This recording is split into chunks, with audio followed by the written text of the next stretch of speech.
अगली खबर आपको बताते हैं, जमीयत उलेमा हिंद का राष्ट्रीय अधिवेशन एक बार फिर से विवादों में आ गया है। दरअसल मौलाना अरशद मदनी ने इस राष्ट्रीय अधिवेशन में, जमीयत का जो अधिवेशन चल रहा था, इसमें एक ऐसा बयान दे दिया जिसके बाद से जबरदस्त नाराजगी देखी गई। दरअसल अरशद मदनी ने कहा कि मनु और क्या कहते हैं, पूरा ये सब एक ही है, जिसमें मनु और आदम का जिक्र हुआ और कहा कि ये दोनों एक ही हैं। जिसके बाद जितने भी मंच पर धर्मगुरु मौजूद थे वो सभी मंच छोड़कर भाग चले। पूरी मामला, पूरी खबर आपको दिखाते हैं इस रिपोर्ट में।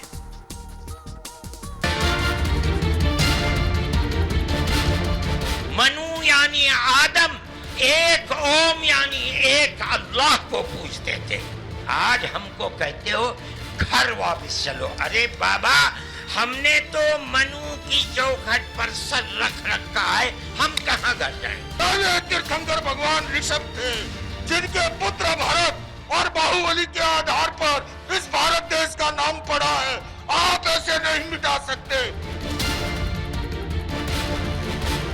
कानून सम्मत इस पे कार्रवाई भी होनी चाहिए, क्योंकि किसी को भी ऐसा अधिकार नहीं दिया जाना चाहिए जिससे लोगों की धार्मिक आस्था को चोट पहुंचे। बात धर्म की करते हैं और काम अधर्म का करते हो। ये जमीयत के जमावड़े को अब देश से इसकी मानसिकता को भगाना पड़ेगा।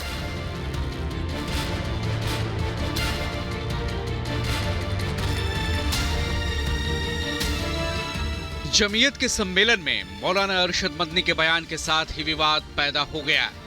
लोकेश मुनि ने मदनी के बयान पर अपना विरोध जताया और फिर संतों के साथ मंच से उतरकर बाहर निकल आए। हमारे परमात्म निकेतन के स्वामी चिदानंद जी ने प्यार मोहब्बत की बातें की। मैं जैन आचार्य लोकेश मुनि प्यार मोहब्बत की बातें की। हमारे गोस्वामी तुलसी जी महाराज ने प्यार मोहब्बत की बातें की।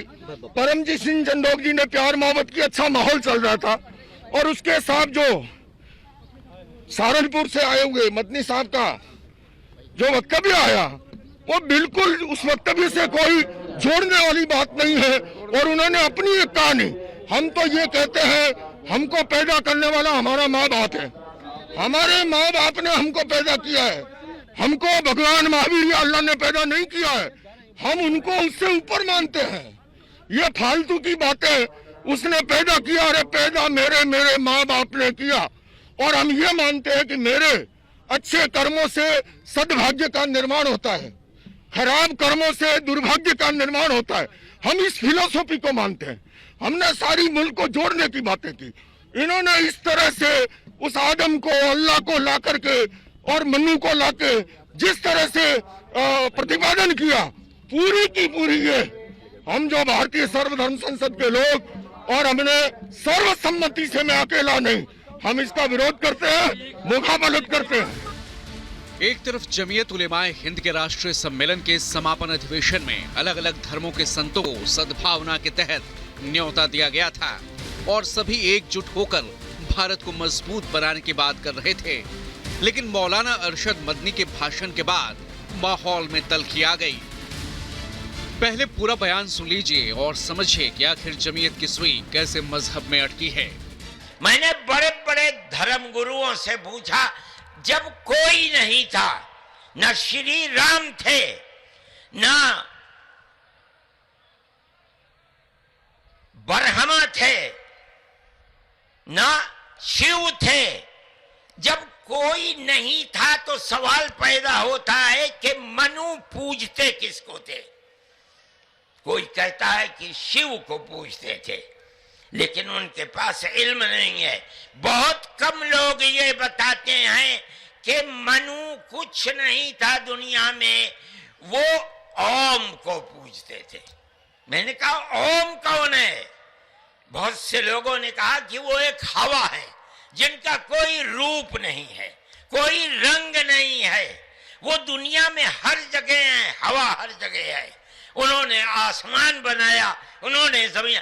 मैंने कहा कि अरे बाबा, इन्हीं को तो हम अल्लाह कहते हैं, इन्हीं को तो तुम ईश्वर कहते हो, इसी को तो हम अल्लाह कहते हैं। फारसी बोलने वाले खुदा कहते हैं, अंग्रेजी बोलने वाले गॉड कहते हैं।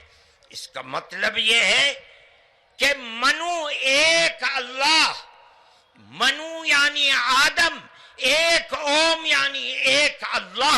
पूजते थे, आज हमको कहते हो घर वापस चलो। अरे बाबा, हमने तो मनु की चौखट पर सर रख रखा है, हम कहां घर जाएंगे, हमारा घर कोई नहीं है।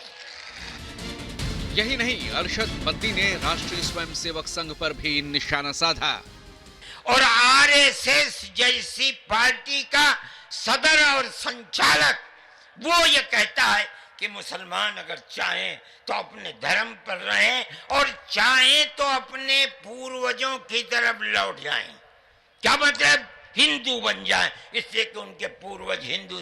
अरे बाबा, हमारा सबसे पहला पूर्वज मनु है, हम तो उसके चरणों के ऊपर अपना सर रखे हुए। हमको क्या कहते हो? हम तो अपनी जगह के ऊपर हैं, हम किसी को छेड़ते नहीं, हम कभी अपने मजहब पर नहीं। मैं आज पहली दफे मजहब पर बोल रहा हूं, इसलिए बोलता हूं कि हमारे मजहबी मामलात में दखल क्यों देते हो? हम कहते हैं तुम जाहिल हो, तुम्हें पता नहीं है, तुम नहीं जानते इस मुल्क की तारीख क्या है। हम तुम्हें बताते हैं, इस मुल्क की तारीख ये है क्या अल्लाह ने, ओम ने इसी धरती के ऊपर मनु को उतारा है। हम 1400 साल से इस मुल्क के अंदर रह रहे हैं, हमें कभी छेड़ा नहीं गया। मौलाना अरशद मदनी के बयान के बाद साधु संतों ने भी पूरे मामले पर अपनी प्रतिक्रिया दी है। इस्लाम के बारे में उनका जो तर्क है वो कुतर्क है। ये लोग तलवार के बल पर सलवार पहनने वाले इनके पूर्वज थे, उन्हीं के वंशज है। मौलाना मदनी भी 200-300-400 वर्ष पूर्व सनातन के ही मानने वाले रहे होंगे, ना कि इस्लाम की। जो इस्लाम सबसे पुराना है ये दिखाने के लिए बाकी सभी रिलीजन को खत्म कर देना है। हेट कैंपेन की बात तो करते हैं, लेकिन सरतन से जुदा की गैंग को के बारे में एक शब्द नहीं बोलते। बात धर्म की करते हैं और काम अधर्म का करते हो। शर्म आनी चाहिए। ये जमीयत के जमावड़े को अब देश से इसकी मानसिकता को भगाना पड़ेगा। जमीयत के सम्मेलन की शुरुआत में महमूद मदनी ने कहा था कि जितना मुल्क मोदी और भागवत का है उतना ही मदनी का है। महमूद मदनी के बयान पर भी संतों ने आज अपनी प्रतिक्रिया दी। गजनी, गोरी, बाबर और जितने भी ये डच जो फ्रांस से आए, जो पुर्तगाली आए, जो हुन आए, शक आए, जिन्होंने हमारे ऊपर आक्रमण किया, जो आक्रमणकारी हमारे देश की संस्कृति को विध्वंस किए, तक्षशिला और नालंदा में 90,000 से ज्यादा पुस्तकों को, धर्म ग्रंथों को जिन लोगों ने जला दिया, जो बार बार यहाँ की बहु बेटियों और स्त्रियों की इज्जत को जिन्होंने उतारा, यहाँ मौत के घाट उतार दिए लोगों को, उन आक्रमणकारियों, डकैतों, चोरों को अगर ये कहा जाए कि प्रधानमंत्री नरेंद्र मोदी का जितना देश है उतना ही देश गजनी का है और गजनवी का है, तो लगता है व्यक्ति विक्षिप्त हो चुके हैं। कि सभी को अपने धर्म का आदर करना चाहिए और सभी दूसरे धर्मों का सम्मान करें। भारत की जरूरत इस समय इस बात की है, न कि धार्मिक उन्माद फैला करके दूसरों की आस्था को चोट पहुंचा करके ये जो काम मदनी जी ने आज किया है वो कई मायने में बहुत ही चिंतित करने वाला है और कानून सम्मत इस पे कार्रवाई भी होनी चाहिए, क्योंकि किसी को भी ऐसा अधिकार नहीं दिया जाना चाहिए जिससे लोगों की धार्मिक आस्था को चोट पहुंचे। जाहिर है समापन से पहले एक बार फिर विवादों में आ गया है जमीयत का राष्ट्रीय अधिवेशन। एक बार फिर तेरे मेरे जैसे मजहबी बोलों पर विवादों का नया सिलसिला शुरू हो गया है। Bureau report, Republic Bharat.